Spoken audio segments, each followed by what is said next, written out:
दोस्तों, हमारे चुनाव आयोग के मुख्य चुनाव आयुक्त राजीव कुमार जी शायरी बहुत शानदार करते हैं। 1.5-2 घंटे की प्रेस कॉन्फ्रेंस जब वो करते हैं तो उसमें आधे से ज़्यादा वक्त जो होता है शेर व शायरी, कविताएं वगैरह होती है। तो जाहिर तौर पर प्रेस कॉन्फ्रेंस में आने के लिए वो शेर व शायरी हो सकता है तैयारी करते हुए इसके लिए, या फिर उनको शौक हो। शेर व शायरी का उनका अपना एक अंदाज़ है जो बहुत से लोगों को पसंद आ सकता है, बहुत से लोगों को नापसंद आ सकता है। और जब उनसे कुछ सवाल पूछते हैं कोई रिपोर्टर या विपक्ष के लोग या हमारे जैसे पत्रकार, तो वो क्या कहते हैं? कुछ तो लोग कहेंगे, लोगों का काम है कहना। चलिए, हमारे सवालों को टाला जा सकता है, रिपोर्टर्स के सवालों को टाला जा सकता है, विपक्ष के सवालों को भी टाला जा सकता है, लेकिन क्या इनके सवालों को टाला जा सकता है? दोस्तों, ये हैं एस.वाई. कुरैशी, भारत के चुनाव आयोग के पूर्व मुख्य चुनाव आयुक्त। दोस्तों, एस.वाई. कुरैशी का नाम तब लिया जाता है जब जब भारत में चुनाव सुधारों का जिक्र होता है। जब भी चुनाव संबंधी कोई भी सवाल होता है, मीडिया वाले एस.वाई. कुरैशी के पास जाते हैं। जानते हैं क्यों? क्योंकि एस.वाई. कुरैशी भारत के आजाद भारत के इतिहास में जो सबसे सफल मुख्य चुनाव आयुक्त रहे हैं, मतलब चुनाव आयोग के चीफ रहे हैं, उनमें से एक एस.वाई. कुरैशी साहब हैं। एस.वाई. कुरैशी को दोस्तों जब इस पद पर बिठाया गया था, मुझे याद है 2010 का वो दौर था। जुलाई 2010 में एस.वाई. कुरैशी 17वें चुनाव आयोग के चीफ के तौर पर, मुख्य चुनाव आयुक्त के तौर पर उनको नियुक्त किया गया था। और तब से लेकर अब तक बहुत ही सफलता से उन्होंने अपना कार्यकाल चलाया। मुझे याद नहीं है कि एस.वाई. कुरैशी के मुख्य चुनाव आयुक्त रहते हुए कभी भी चुनाव आयोग पर कोई भी सवाल किसी ने उठाए हो, ना तो विपक्ष ने और ना ही पक्ष में। लेकिन अब मुख्य चुनाव आयुक्त राजीव कुमार, उनकी कार्यप्रणाली और चुनाव आयोग पर कई सवाल उठे हैं। इसीलिए एस.वाई. कुरैशी को लोग बात कर रहे हैं, उनके बारे में उनसे सवाल पूछ रहे हैं। राजदीप सरदेसाई, दोस्तों, इंडिया टुडे के वरिष्ठ पत्रकार राजदीप सरदेसाई ने अपने एक शो में एस.वाई. कुरैशी को बुलाया। क्यों? क्योंकि विपक्ष लगातार महाराष्ट्र इलेक्शन को लेकर अलग अलग बयानबाजी कर रहा है, अलग अलग तरह के सवाल उठा रहा है। और एक बुनियादी सवाल जो मेरे जैसे पत्रकार लोकसभा चुनाव के बाद से उठा रहे हैं, वो ये कि आखिर वोटिंग परसेंटेज इतना कैसे बढ़ रहा है। 5 बजे एक आंकड़ा चुनाव आयोग जारी करता है, फिर रात के 11:30 बजे चुनाव आयोग एक आंकड़ा जारी करता है, फिर 1.5-2 दिन बाद फिर एक नया आंकड़ा जारी कर देता है। महाराष्ट्र में अगर आप देखें दोस्तों, तो 10% से ज्यादा वोटिंग परसेंटेज का अंतर आ गया 1.5-2 दिन बाद के फाइनल आंकड़े में।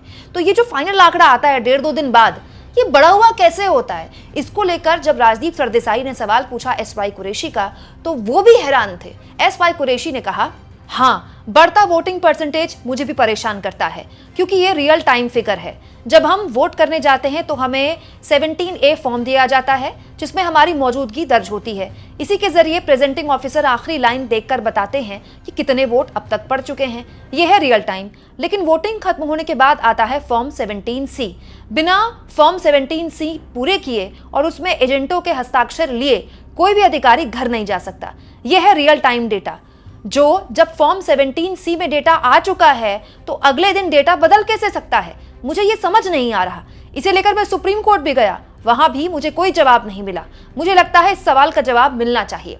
चलिए, अच्छा लगा दोस्तों कि एस.वाई. कुरैशी जैसे लोग, इतने वरिष्ठतम लोग जो मुख्य चुनाव आयुक्त कुर्सी संभाल चुके हैं, जिस कुर्सी में आज राजीव कुमार जी बैठे हुए हैं, वो भी इस बात को लेकर असमंजस प्रकट कर रहे हैं कि जब 17C फॉर्म में हस्ताक्षर ले लिए जाते हैं और 17C फॉर्म जो एजेंट होते हैं, हर पार्टी के एजेंट मौजूद होते हैं, उनको दे दिया जाता है और 17C फॉर्म में फाइनल आंकड़ा होता है, तो फिर 1.5-2 दिन बाद ये जो आंकड़ा बढ़ रहा है, ये क्यों बढ़ रहा है? और ऐसा तो है नहीं कि पहली बार बढ़ रहा है।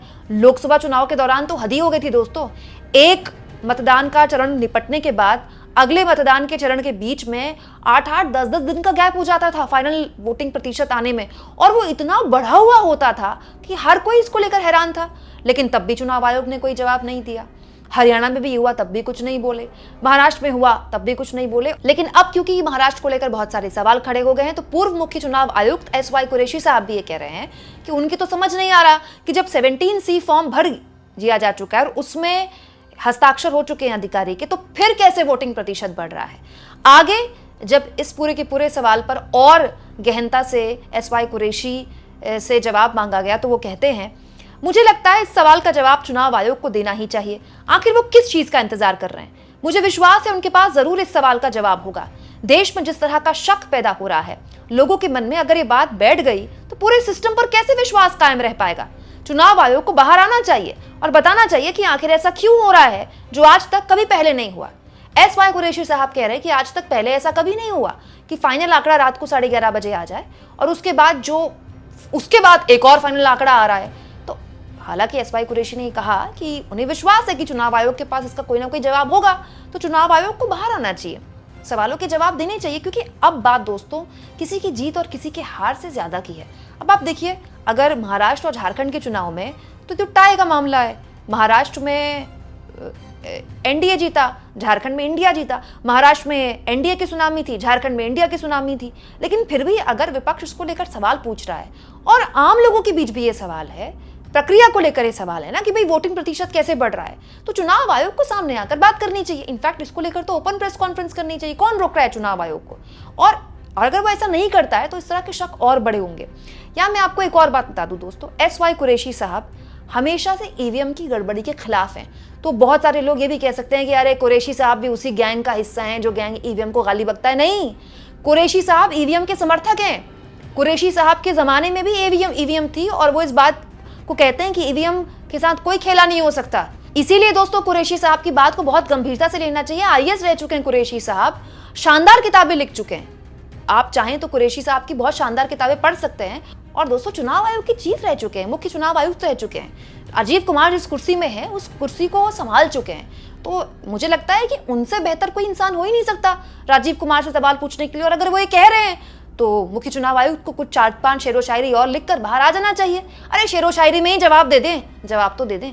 दोस्तों ये जो वोटिंग परसेंटेज को लेकर सवाल है ना, ये कोई अब ऐसे सवाल नहीं है कि आए गए सवाल हो गए। आप देखिए आज कांग्रेस पार्टी के प्रवक्ता गुरदीप सिंह सप्पल ने भी यही सवाल पूछे। उसके अलावा जो वित्त मंत्री निर्मला सीतारमण के पति हैं परकला प्रभाकर, उन्होंने भी द वायर को एक इंटरव्यू में, जिस पर मैंने एक वीडियो बनाया, आप लोगों ने काफ़ी पसंद किया उस वीडियो को, उसको लेकर भी उन्होंने भी ये सवाल पूछा कि इतना वोटिंग परसेंटेज कैसे बढ़ रहा है भाई। मतलब रात को, चलिए हम मान लेते हैं कि 5 बजे तक आखिरी वोटिंग नहीं होती है, बहुत से लोग लाइन में लगे होते हैं और जब आप लाइन में लग जाते हैं तो आपको एक पर्ची मिल जाती है और उसके बाद जब तक आप पोलिंग बूथ पे हैं आपकी वोटिंग होती है। कई बार शाम को 7 बजे तक भी होती है, मैं कह रही हूँ 8 बजे तक भी होती है, 10 बजे तक भी हो सकती है, लेकिन 11:30 बजे तो फाइनल आंकड़ा आ गया ना। 11:30 बजे जब फाइनल आंकड़ा आ गया जिसको चुनाव आयोग ने ही जारी किया, तो फिर 1.5 दिन बाद कैसे बढ़ रहा है वोटिंग परसेंटेज? इसका क्या तुक है?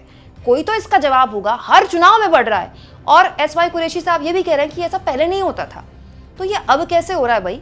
ये डिजिटल इंडिया के दौर में तो चीज़ें और ट्रांसपेरेंट होनी चाहिए और इजी होनी चाहिए।